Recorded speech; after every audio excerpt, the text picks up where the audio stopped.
A very good morning aspirants. आज हम पढ़ेंगे 22 नवंबर 2024 के current affairs. Yes I know हम 3-4 दिन पीछे रह रहे हैं करंट अफेयर्स में, बट इन 2 दिनों में सारे के सारे जो भी मिसिंग हमारे करंट अफेयर्स के वीडियोस हैं वो अपलोड हो जाएंगे। आप सब बस वीडियो के साथ में नोट्स बनाते रहें। 22 नवंबर के करंट अफेयर्स आज हम डिस्कस करेंगे। आज का फर्स्ट पॉइंट है दैट वर्ल्ड फिशरीज डे कब हम सेलिब्रेट करते हैं। हर साल 21 नवंबर को। देखो, जो ये मछुआरों की कम्युनिटी है ये काफी टाइम पहले से इस डे को सेलिब्रेट कर रही है, 1997 से। ये डे डेडिकेटेड है to raise importance of healthy ocean ecosystem. Oceans का हेल्दी होना, अब हेल्दी कैसे होंगे वो? ओशंस अगर साफ हैं, वहां पे प्लास्टिक नहीं है, कूड़ा नहीं है, तभी उन्हें हेल्दी कंसीडर किया जाएगा। तो ओशंस का हेल्दी रहना कितना इंपॉर्टेंट है, उस चीज के लिए ये डे डेडिकेटेड है। इंपॉर्टेंट इस डे का थीम क्या रहा? थीम रहा India's blue transformation, strengthening small scale and sustainable fisheries. World fisheries forum की फॉर्मेशन 1997 में हुई थी, तो बस उसी को कॉमेमोरेट करने के लिए हम वर्ल्ड फिशरीज डे हर साल 21 नवंबर को सेलिब्रेट करते हैं।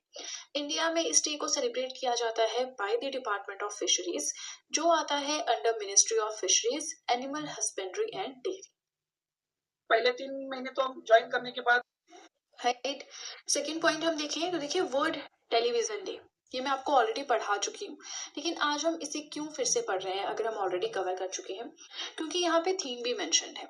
आई थिंक जो मैंने 21 नवंबर के करंट अफेयर्स में पढ़ाया था वहां पे हमने थीम नहीं पढ़ा था, है ना? तो थीम जरूरी था उस टाइम पे, मे बी अनाउंस नहीं हुआ हो, कई बार लेट अनाउंस होता है, सो वो हम देखेंगे। वर्ल्ड टेलीविजन डे हर साल 21 नवंबर को सेलिब्रेट किया जाता है। टेलीविजन की क्या इंपॉर्टेंस है ग्लोबलाइजेशन में, कम्युनिकेशन में, उसे हाईलाइट करने के लिए। इंपॉर्टेंट इज क्या थीम रहा? इस साल का वर्ल्ड टेलीविजन डे का थीम रहा accessibility. United Nations general assembly के द्वारा ये डे सेलिब्रेट किया गया और हर साल किया जाता है 1996 से। देखो, यूनाइटेड नेशंस जनरल असेंबली ने पहली टेलीविजन फोरम कंडक्ट की थी 21-22 नवंबर 1996 को, है ना? तो बस उसे ही कॉमेमोरेट करने के लिए हम इस डे को सेलिब्रेट करते हैं टू मार्क इट्स एनिवर्सरी। जो पहली टेलीविजन फोरम हुई थी इसके एनिवर्सरी को याद रखने के लिए, है ना? अब देखो, एक स्कॉटिश इंजीनियर थे जॉन लॉजी पियर्ट, इन्होंने इन्वेंट किया था टेलीविजन को 1924 और इंडिया में ये 1959 में इंट्रोड्यूस किया गया था इंडिया में। ठीक है, आगे चलिए हम थर्ड पॉइंट अपना देखें तो second edition of India Japan joint service staff dialogue कहाँ पे हुआ? न्यू दिल्ली में। इंडिया जापान यानी एक साल में इंडिया में होना है, सेकेंड नेक्स्ट ईयर जो होगा वहां पे जापान में होना है, इस तरह से चलता है। सेकेंड एडिशन है इंडिया और जापान के बीच में ज्वाइंट सर्विस स्टाफ डायलॉग का, न्यू दिल्ली में हुआ है। और यहाँ पे अलग अलग सेक्टर्स में कॉपरेशन की बात की गई, जैसे कि आपका स्पेस सेक्टर है, साइबर टेक्नोलॉजी। ठीक है, तो एडिशन आ जाएगा यहाँ पे, कहाँ पे हुआ आ जाएगा, इससे ज्यादा थीम या कोई फोकस एरिया इसका है नहीं, तो बस दैट्स इट, इतना ही इम्पोर्टेंट। ठीक है, इसी के साथ कोई भी डाउट रह रहा है कमेंट सेक्शन में पूछ सकते हैं। वीडियो पसंद आ रही हो लाइक जरूर कीजिएगा। प्लस 23 नवंबर के करंट अफेयर्स भी मैं आज ही के दिन अपलोड कर दूंगी, तो मे भी आज फिजिक्स की शायद वीडियो ना रिकॉर्ड हो पाए, तो उस केस में फिर हम करंट अफेयर्स पे ज्यादा फोकस कर लेंगे। ठीक है, आई होप मैं जो पढ़ा रही हूँ आपको समझ में आ रहा है, वीडियो पसंद आ रही है, प्लस वीडियो के साथ में नोट्स मेकिंग करते रहें। इसी के साथ आप सब चाहें तो जीएस हैंड रिटन नोट्स भी परचेज कर सकते हैं, जिसमें history, polity, geography, economics, current affairs, art and culture, biology, chemistry, ये सारी पीडीएफ्स आपको मिल जाएंगी। परचेज लिंक मैंने डिस्क्रिप्शन बॉक्स में दे रखा है। राइट, चलिए तो अब सीधे चलते हैं अपनी सेकेंड पेज की ओर। आज का फोर्थ पॉइंट है that 16th edition of India game developer conference 2024 कहाँ पे हुआ? हैदराबाद में। अब देखो, 16th एडिशन है India game developer conference. Conference है ये, मीटिंग है ना, 3 दिनों का इवेंट था। It showcased rapid growth of India's gaming sector. India का जो गेमिंग सेक्टर है किस स्पीड से ग्रो कर रहा है वो चीज यहाँ पे शोकेस की गई, प्लस कैसे हम गेम इंडस्ट्री को और बढ़िया कर सकते हैं। साउथ इंडिया तो वैसे ही फोकस कर रहा है कि हम गेमिंग में आगे आए, है ना? अब देखो, ये जो कॉन्फ्रेंस है ऑर्गेनाइज की गई by GDAI, that is game developer association of India, और इसका मेन काम यही है कि गेमिंग सेक्टर में जो भी ट्रेंड्स हैं, चैलेंजेस हैं, इनोवेशन है, उन्हें आगे बढ़ना इन शॉर्ट। अब देखो नेक्स्ट हमारा पॉइंट आता है UN ambassador for USA. United Nations के एम्बेसडर यूएसए के लिए कौन बने हैं? एलिस स्टेफेनिक बने हैं। दैट्स इट, इसमें और कुछ समझना ही नहीं है, समझने वाली चीज ही नहीं है, याद रखने वाली चीज है। नेक्स्ट आता है हमारा PGTI, that is professional gulf tour of India. इसके सीईओ कौन बने हैं? अमनदीप जौहल बने हैं। अब ये professional gulf tour of India क्या है? ये एक प्रोफेशनल गल्फ टूर है फॉर मेन, है ना, मेन के लिए है इंडिया में। लेकिन ये जो टर्म है प्रोफेशनल गोल्फ टूर, इसका मतलब क्या होता है? देखो कुछ ऐसे प्रोफेशनल गोल्फ टूर्नामेंट्स भी होते हैं जो रेगुलर शेड्यूल में अनकनेक्टेड होते हैं और कहीं जगह ऑर्गेनाइज नहीं करवाए जाते, तो वो उसे जो है पीजीटीआई ऑर्गेनाइज करवाते हैं। ठीक है, इसकी फॉर्मेशन 2006 में हुई थी, बहुत डिटेल में जाने की जरूरत नहीं है। But CEO of professional gulf tour of India कौन बने हैं? अमनदीप जौहल बने हैं। ठीक है, यहाँ 7 पॉइंट हम देखें, एक इनिशिएटिव है come and install solar power projects initiative. तो नाम से पता लग रहा है कि ज्यादा से ज्यादा सिटीजन्स को एनकरेज किया जा रहा है कि आए ज्यादा से ज्यादा solar power project, solar panels लगवाएं। तो ये इनिशिएटिव जो है हिमाचल प्रदेश गवर्नमेंट लेकर आई है।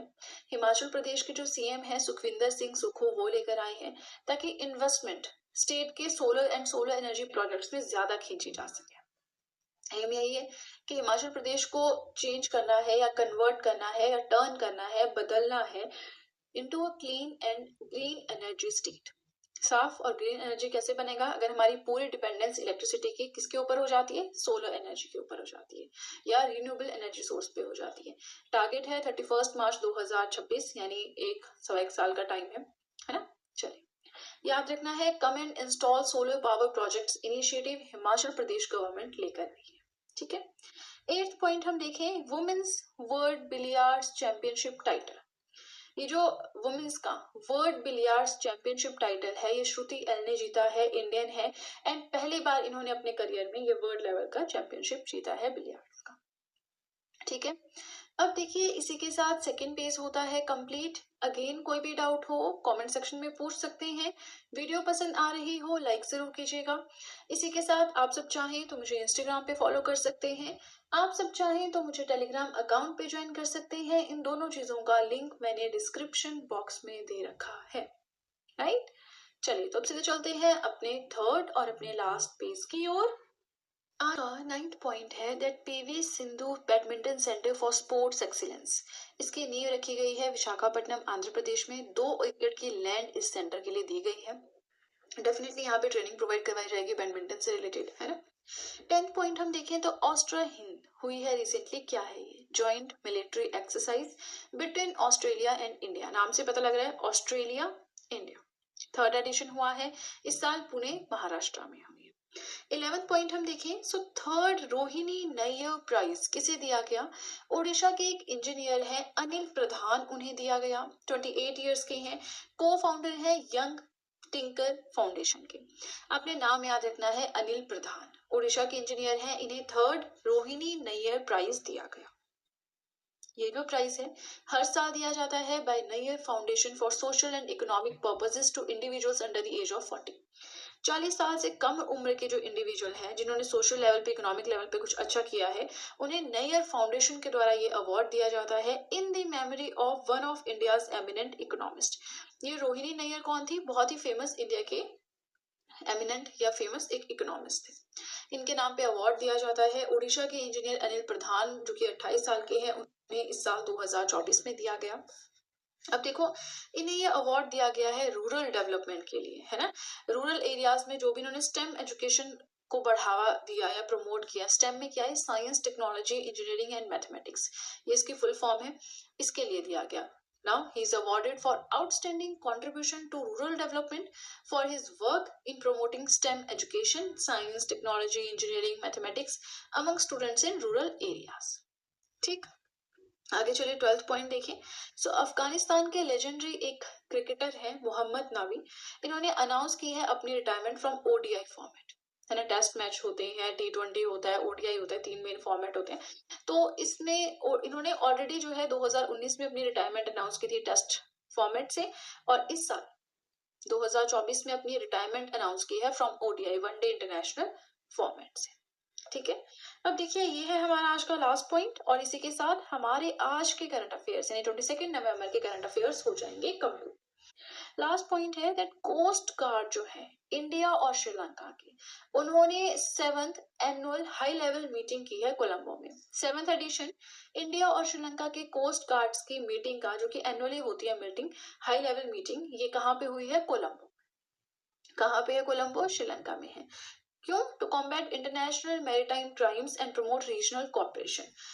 मैरीटाइम क्राइम्स यानी पानी में शिप्स के साथ जो भी क्राइम्स होते हैं, गलत चीजें होती हैं, उसे कॉम्बैट करने के लिए, प्लस रीजनल लेवल पे कोऑपरेशन और बढ़े उसके लिए। अब इस साल तो कोलंबो में हो गई मीटिंग, 2025 में होगा 8th एडिशन, जो कि इंडियन कोस्ट गार्ड के द्वारा होस्ट किया जाएगा, मतलब इंडिया में होगा। ठीक है, चलिए इसी के साथ आज के करंट अफेयर्स हो गए कंप्लीट। वीडियो पसंद आए लाइक जरूर कीजिएगा, चैनल को जरूर सब्सक्राइब करें, बेल आइकन को प्रेस करें, सो दैट मैं जैसे ही कोई वीडियो अपलोड करूं सबसे पहले नोटिफिकेशन आपके पास पहुंचे। प्लस जो भी आपके फ्रेंड्स हैं जो भी गवर्नमेंट एग्जाम्स के लिए प्रिपेयर कर रहे हैं, उनके साथ भी मेरे चैनल का लिंक जरूर शेयर करें, so that in handwritten notes का उन्हें भी कुछ फायदा हो सके। तो चलिए फ्रेंड्स, आज के लिए इतना ही। अब हम मिलेंगे नेक्स्ट वीडियो में। So that's it and see you soon.